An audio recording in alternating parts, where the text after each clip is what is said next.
Welcome everyone. This is Module 10. Module 10. Prepare for undertaking test of competence and conduct assessment. Module objectives. At the end of this unit, you will be able to 1. Formulate the assessments in between training schedules as per the training module. 2. Elaborate units for competency that are to be used as benchmark for the trainees. 3. Review the trainees about what they will be assessed on before conduction of the assessment. 4. Inspect availability of all equipment, tools and materials as per the training module. 5. Analyze level of competence through their learning retention, monitoring the trainees' progress and providing a feedback. 6. Analyze the result of the trainees, whether it reflects competence. 7. Evaluate the results according to judge the level of competence of the trainees. 8. Justify with feedback and fill the gap of learning. Assessments. Assessments test how much knowledge a trainee has gained through the training. It matches the learning outcome with the training plan. Why is assessment important? 1. It provides diagnostic feedback. 2. Helps trainers to set standards. 3. Evaluate progress. 4. Relates to a trainee's progress. 5. Motivates performance of both trainee and trainer.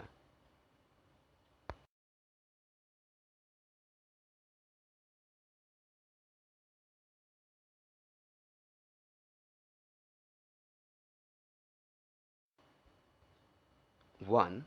It provides diagnostic feedback. What is the trainee's knowledge base? What is the trainee's performance base?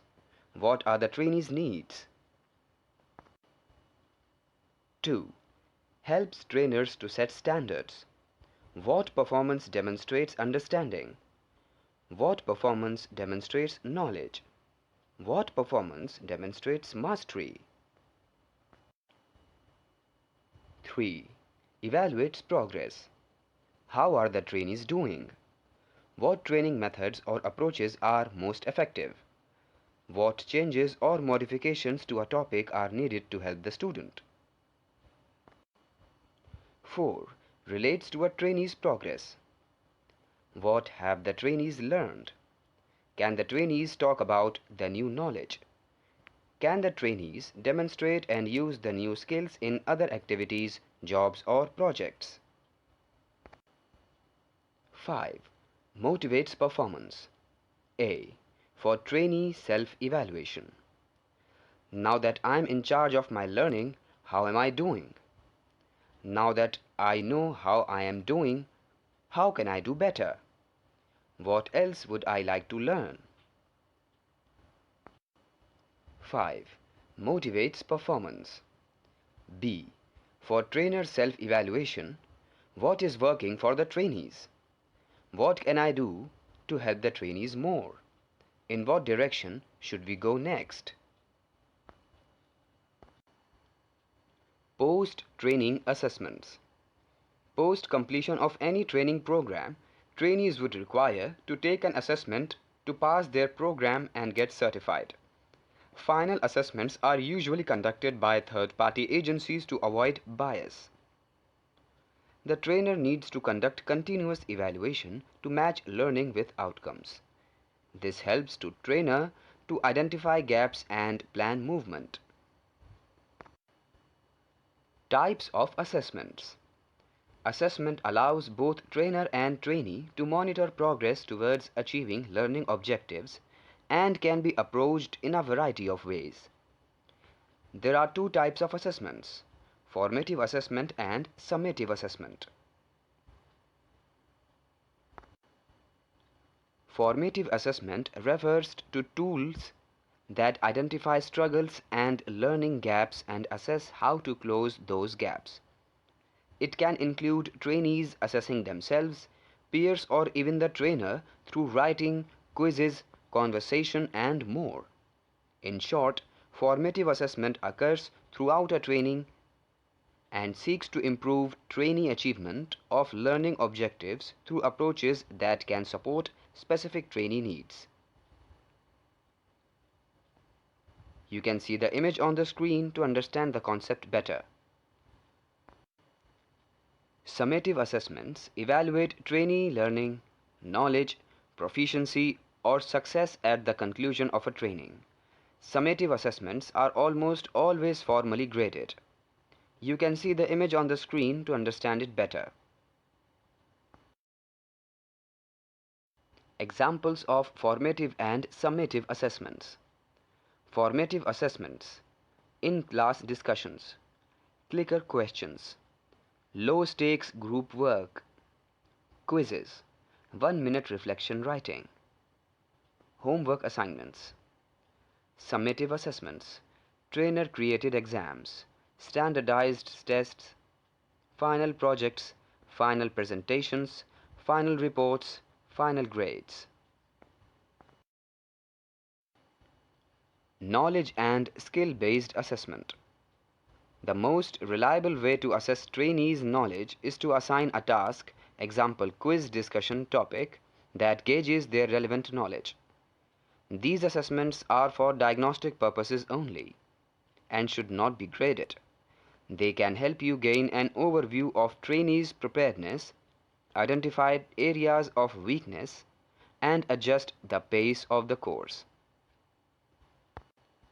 To create a performance-based knowledge assessment, you should begin by identifying the knowledge and skill that students will need to succeed in performing well in the final assessment.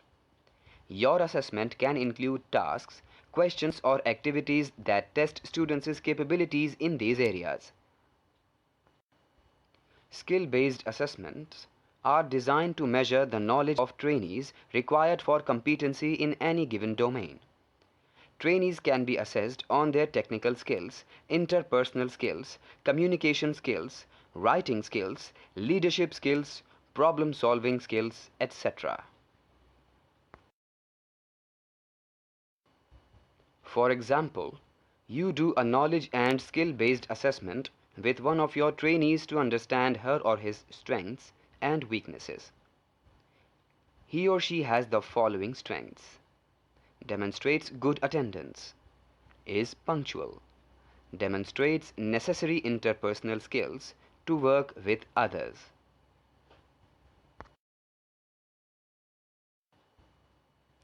For example, you do a knowledge and skill-based assessment with one of your trainees to understand his or her strengths and weaknesses.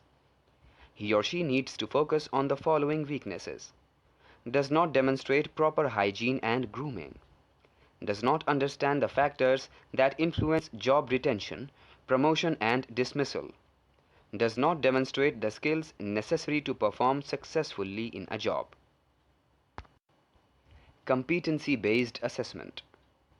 A competency assessment focuses on how well a trainee is performing in relation to specified performance standards. This approach identifies existing competencies and skill gaps of your trainees. A trainee can even self-assess his or her skills to determine what training is required for skill development. Preparing to conduct assessments. The training plan in the trainer's module includes information on assessments. The trainer must formulate and schedule assessments in between the training schedule as per the format given in the training plan. While the trainer prepares to conduct assessment, he must create units of competency based on learning outcomes. This means the trainer must create clear criteria to measure learning outcomes of students. If these are available in the training plan, the trainer must have a clear understanding of the same. Choose the right tool for assessment. The trainer must employ different methods of assessments to measure the learning outcomes of trainees. If the training plan has the method of assessment, the trainer must have a clear understanding of the same. The different methods of assessments are: A. written or digital tests, question answers, multiple choice questions, analytical questions. B. Oral tests, personal discussion or viva, group discussion.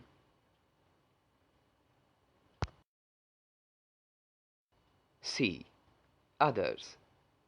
The trainer can have creative ways to assess the students like ability to perform, ability to express knowledge in some other format, etc. While preparing to conduct assessments, check for poorly written questions that are confusing or vague, for typos, spelling and grammar errors, the reading level to see if it's appropriate for your trainees. To make sure the questions don't include a bias, putting one subgroup of trainees at an unfair advantage or disadvantage. Be clear with the trainees on the timeline of assessments, units of competency, what they'll be assessed on, and the method of assessment. Inspect availability of all tools, equipment and materials as per training module prior to conducting assessment.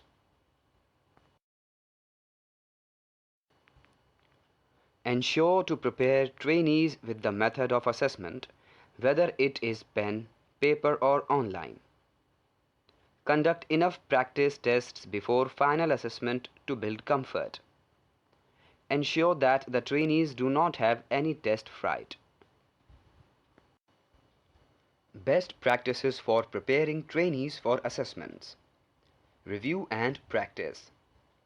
Holding review sessions, issuing practice tests, and teaching test-taking skills are effective means of assessment preparation.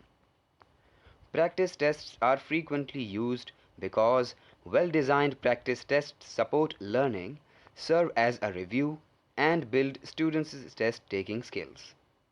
Additionally, periodic benchmark assessments can be a good predictor of student performance on state assessments. Trainers can use the results of the benchmark assessments diagnostically to guide their instruction. Differentiating instruction.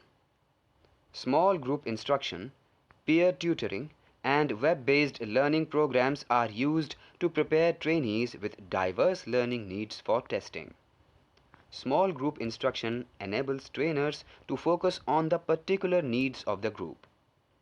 Peer tutoring benefits both trainees because one trainee gets extra help while the tutor gets to develop skills that reinforce learning. Engage and motivate. Interactive content such as games helps engage and motivate trainees. Additionally, enabling trainees to monitor their own progress keeps them involved in their learning and makes them feel successful as they watch their individual results improve. Trainers should also regularly motivate the trainees so that they have no fear of the third-party assessment and can take their tests confidently. Assessment conversations with trainees. It is a conversation between the trainer and the trainees in order to evaluate their performance. It provides an opinion concerning their strengths and weaknesses of the trainees with a view to their further training and assessment. Regularly discuss and communicate about the forthcoming final assessments till you can judge sufficient confidence in the trainees. Analysis and feedback. The trainer must test to check whether it reflects the learning outcomes. If the test bears poor results, it does not necessarily mean that the trainer has failed completely. The assessment method could have been the barrier. Hence, the trainer must use his or her judgment to infer whether test results rightly reflects the trainee's competence. The trainer must record the test results, match it with learning outcomes, and measure learning gaps. The trainer must then prepare a development plan for the trainee to cover the learning gap. The trainer must communicate the assessment result and feedback to the trainee. The trainee must discuss with the trainee on areas to incorporate it into the development plan. Analysis and feedback. The trainer must compile and submit assessment record as per training plan and organizational requirements. Documentation to be done as per given guidelines. It could be filling physical forms, online forms, etc. If the assessment needs to be recorded for performance, demonstration, etc., the trainer must use appropriate technology to collect the evidence. It must be checked for any shortcomings in terms of quality and labeled documented as per organizational requirement. Sharing the feedback with trainees. Give specific guidance on how to improve. The more detailed and specific your feedback is, the better to give the correct direction for learning. Rather than good work, say the way you did X was really good. Give feedback in a timely manner. Trainee feedback is given immediately after showing proof of learning. They respond positively and remember the experience about what is being learned in a confident manner. Of course, it's not always possible to provide students with feedback right on the spot, but sooner is definitely better than later. Address the learner's advancement towards a goal. Effective feedback is most often oriented around a specific achievement that trainees are or should be working towards. When giving feedback, it should be clear to trainees how the information they are receiving will help them progress towards their final goal. Give feedback to keep trainees on target for achievement. Regular check-ins with trainees lets them know where they stand in the group and with you. Host a one-on-one conversation. Providing a one-on-one meeting with a trainee is one of the most effective means of providing feedback. The trainee will look forward to having the attention and allows the opportunity to ask necessary questions. Try meeting with a trainee while the other trainees are working independently.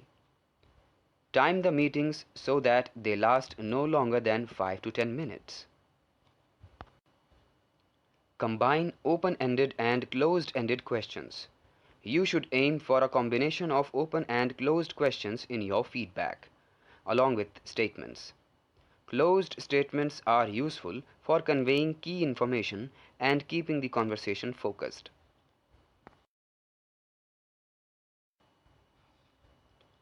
Feedback. Do's and don'ts. Do's. Target the task. Be specific. Provide feedback often. Focus on process. Don'ts. Target identity. Be vague. Expect students to figure it out on their own. Focus only on results.